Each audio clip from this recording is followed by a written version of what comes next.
लोकशाहीचा बुलंद आवाज, रिपब्लिकन वार्ता, महाराष्ट्र।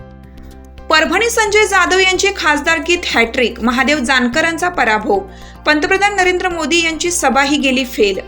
परभणी लोकसभा मतदारसंघाचा अंतिम निकाल समोर आला आहे।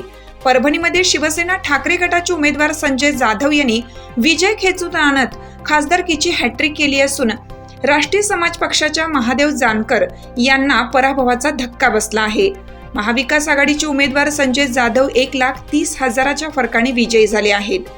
परभणी लोकसभा मतदारसंघात शिवसेना ठाकरे गटाचे विद्यमान खासदार संजय जाधव विरुद्ध महायुतीकडून राष्ट्रीय समाज पक्षाचे महादेव जानकर यांच्यामध्ये लढत झाली।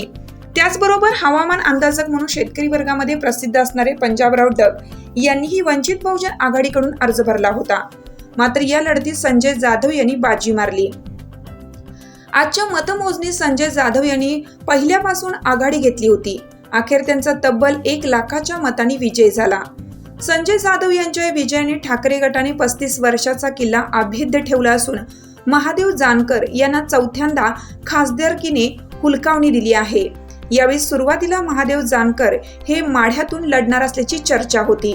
मात्र अजित पवार गटाने त्यांची मनधरणी करत आपल्या कोट्यातून परभणीची जागा दिली। खुद्द पंतप्रधान नरेंद्र मोदी यांची या ठिकाणी सभा झाली होती। मात्र त्यांच्या सभेची ही जादूही फेल दिसत आहे। कोण आला रे कोण आला? शिवसेनेचा वाघ आला! कोण आला रे कोण आला? शिवसेनेचा वाघ आला! बंडोबस्त तू मागे वळव. हम तुम्हारे साथ हैं. प्रथम तुमचं अभिनंदन। या विजयाचं श्रेय तुम्ही कोणाला देणार? ह्या विजयाचं श्रेय माझ्या सगळ्या परभणी लोकसभा मतदारसंघातील मतदारांना। एकूणच या निवडणुकीमध्ये मोठ्या प्रमाणामध्ये जातीवाद पाहायला मिळाला। त्यांच्याकडून जो प्रचार केला गेला त्याला काय उत्तर आहे आता? त्याला काय उत्तर नाही, त्यांना त्यांचं उत्तर दिलं ना जनतेनं। पुन्हा त्याला काय उत्तर देत बसायचं आपण? ज्यांनी ज्यांनी जातीवाद केला त्यांना जनतेनं नाकारलं, सरळ बघितलं आपण। त्यामुळे जातीवादावर आणि धर्माच्या नावावर एखाद्या वेळेस ठीक होतं पूर्वीच्या काळात, पण आता जातीपातीच्या नावानं राजकारण करून मतं मिळत नसतात। सर्वसमावेशक असंच राजकारण करावं लागतं। ज्याला निवडणुका लढायच्यात जिंकायच्यात त्यांनी सगळ्याला घेऊनच चालायची भूमिका ठेवली पाहिजे।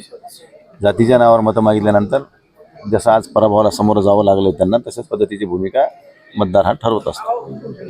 या निवडणुकीमध्ये मुस्लिमांना तुम्हाला मोठ्या प्रमाणात केली, उजागर केली, मुस्लिमांनी केली, मराठा समाजानं केली, मागासवर्गीय समाजानं केली, जे माझ्यावर प्रेम करणारा ओबीसी वर्ग आहे त्यांनी केली। मी असं विशेष वर्गानंच केली असं नाही म्हणणार, सगळ्यांनाच केली। त्यातल्या प्रामुख्याने ह्या लोकांनी पुढाकार घेऊन केले, त्यांचा आपण आभार मानलेच पाहिजेत, त्यांचं नाव घेतलंच पाहिजे।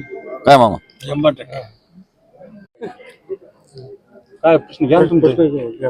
महादेव जानकर म्हणले होते की मी जर माझा जर पराभव झाला तर मी राजकीय संन्यास घेईन। काय प्रतिक्रिया आहे? हे त्यांना विचार ना बाबा, मला कशाला विचारतो? जे म्हणले होते त्यांनाच विचार ना, त्याच्यावर मी काय बोलू इच्छित नाही। राजकारणाच्या ठिकाणी राजकारण राहिलं, वैयक्तिक त्यांचा विषय ते बोलतील त्याच्यावर। रिपब्लिकन वार्ता महाराष्ट्र न्यूजसाठी जिल्हा प्रतिनिधी राजकुमार मुंडे।